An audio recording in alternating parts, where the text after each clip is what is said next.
10-Minute Jazz Lesson Podcast, episode 511.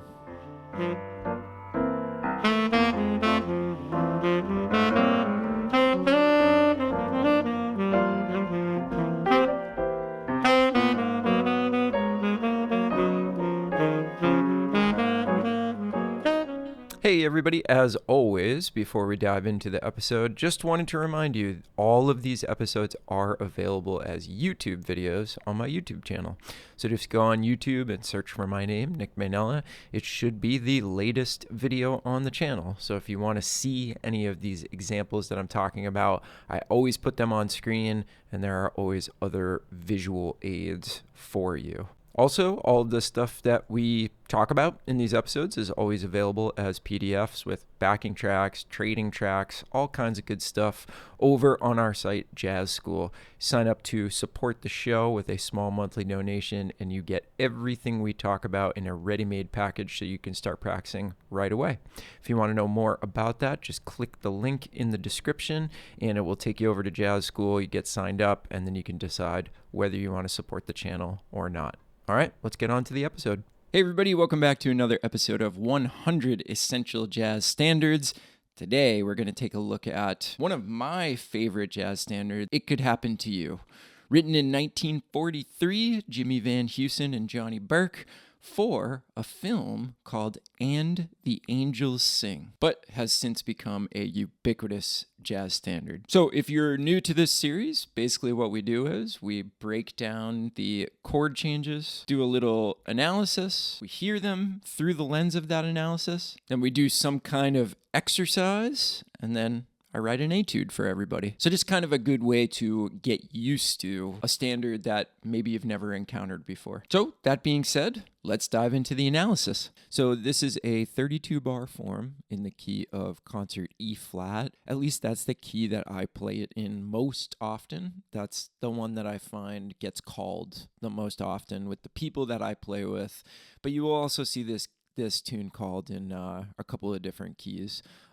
So again, this is a really good way to learn it is by Roman numeral analysis, because if you understand that, you'll be able to relatively easily change the key if you need to. Okay, so 32-bar form.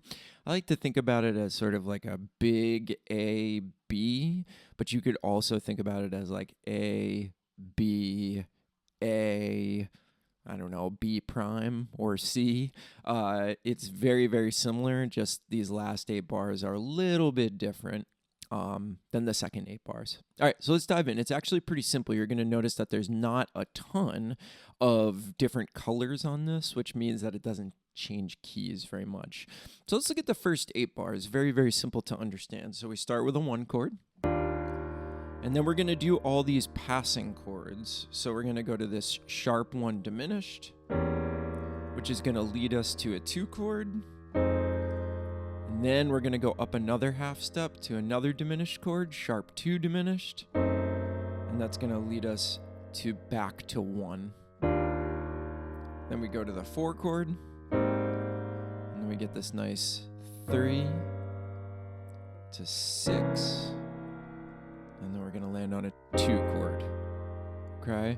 Now, some people will play different things here, but, you know, you're watching my video. This is what I like to think about over these first 4 bars, are these passing diminished chords. And if you think about the root motion here, it's just moving in half steps up and up and up. Okay, everything else is pretty simple. So let's go on to the second 8 bars, which is really the only place that anything sort of funky happens outside of the key. So we saw this 3-6 happening.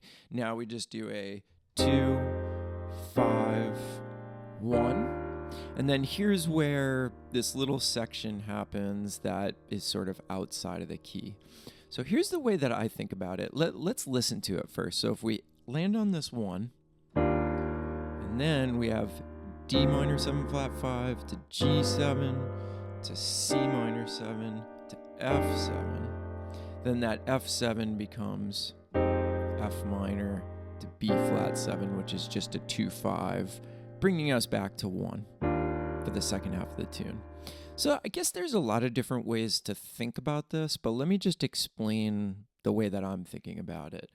And this is an extremely, extremely common chord progression in tons and tons of jazz standards, right? You see this 2-5 in one key, and then the 5 chord turns minor and becomes the 2 back in the home key. That's a really, really good thing to be able to hear and to understand, because it happens a lot, particularly in this section of a tune. So here's the way I think about it. This 2-5 is a 2-5 in B flat, right? So basically the way that I'm thinking about it is it's like a 2-5 of 5, right? If we're in the key of E flat, this is a 2-5 in B flat, so it's a 2-5 of 5. And then all that's happening in this tune is we have a 3-6 leading us into that 2-5 of 5. So you could think about it as like 3, 6, 2, 5 of 5, and then it just goes right back into a 2-5 back in the home key. So if I start here again, listen to how this sounds, because again, this is really important. So we get a 1 chord, we get our 3, 6 of 5 to our 2, 5 of 5. Then that F7 chord becomes an F minor 7 chord, which starts us on our 2-5 back to home. Okay, so just get used to that. It's not too hard to understand. And again, like I said, it's really, really very common. So it's an important one to be able to hear. Okay, and then this section is just the A section all over again. To sharp 1 diminished, to 2, to sharp 2 diminished, which leads us back to 1, then 4, 3, 6. And then this very last section is very, very easy to understand. We do a 2, 5, and then we do 1, 4 dominant, which leads us down to 3, 6, and then 2, 5, 1, and then a 2-5 to bring us back around to the top. So there's a lot of chord motion. That's actually one of the things that I love about this tune is there's just a lot of harmonic motion, which I think is really, really nice sounding. And one of the reasons that it's one of my favorite tunes to play over is because there's so much beautiful harmonic motion. But the nice thing is that it all kind of stays in the same key, except for this one little part that hopefully I've explained well to you. Okay, let's move on. Okay, so there's the breakdown of the chord changes. A lot going on, but not too difficult. So definitely spend some time with those. Do things like singing the root motion, sitting down at the piano and playing that stuff, especially if you play a non-visual instrument like I play. It can be incredible to actually see all of the relationships and the changes by sitting down and working with the piano. Okay, so as far as exercises go, because this harmony is so beautiful, what I've done this week is I've done an etude of quarter notes, and what we want to pay attention to is the voice leading when the chord changes. So what I'm trying to do is I'm trying to always use really, really smooth voice leading between chords. And I think this is a great thing to learn how to hear, sing, and play as a much better way to understand the changes orally, right? An etude of quarter notes is not going to be that challenging for you on your instrument, but it will really challenge the ear to be able to hear and then sing this stuff. So while you're watching this go by, I encourage you to try to sight sing it and really pay attention to the transitions every time the chord changes. When I was writing this, I was really striving to make that as smooth and pleasing to the ear as possible. So let's listen to that, and then we'll get into the other etude.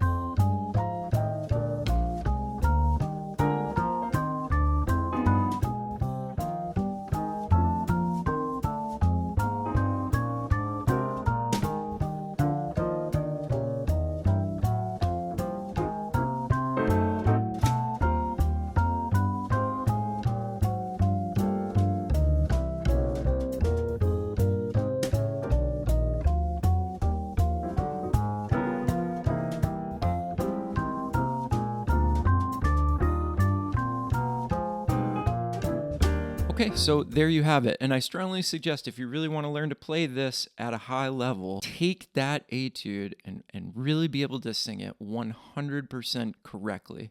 Match 100% of those pitches. Okay, so now we get to a more general sort of jazz language-based etude. And in previous episodes, I've based the etude off of like a concept, a particular concept. But the thing about this tune is that I think that the chords are just so perfect that I think just playing through them and using the harmony and following it closely is enough. So I haven't really built this off of any particular concept in mind. I'm just trying to write a statement that I think sounds cool and is something you can use in your practice time to better understand this tune. Something that if you learn to play it, again, maybe learn to sing it, you could take some vocabulary from it, whatever you want to do, but just a little template for you to maybe get some new ideas for yourself over this tune. So let's check out the etude.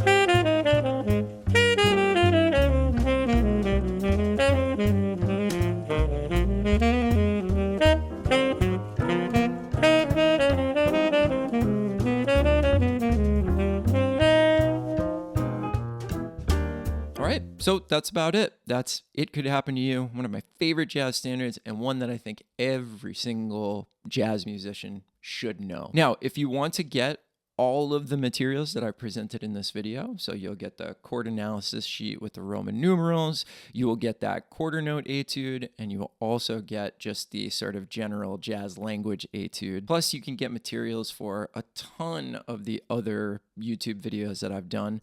Also, you can watch my YouTube videos ad-free if you become a supporter of the channel. So in an effort to be able to keep doing this, putting out videos on a very regular basis, if you pledge a small monthly donation to the channel, you get all of the materials that I prepare for you in these videos in return. And you get those in concert, bass clef, B flat, and E flat. So you could just jump into this stuff right away and start working on it. So if you're interested in that, click the first link in the description. It'll bring you over to my online jazz education platform, Jazz School. That's a free membership, by the way. You can come over and be a part of that community for as long as you want for free. But there's also an option to become a supporter of the channel. And in return for that, you get all the downloads. All right, let me know what you think or if you have any questions in the comments below. As always, thanks for hanging with me, everybody, and we'll see you on the next one. Bye.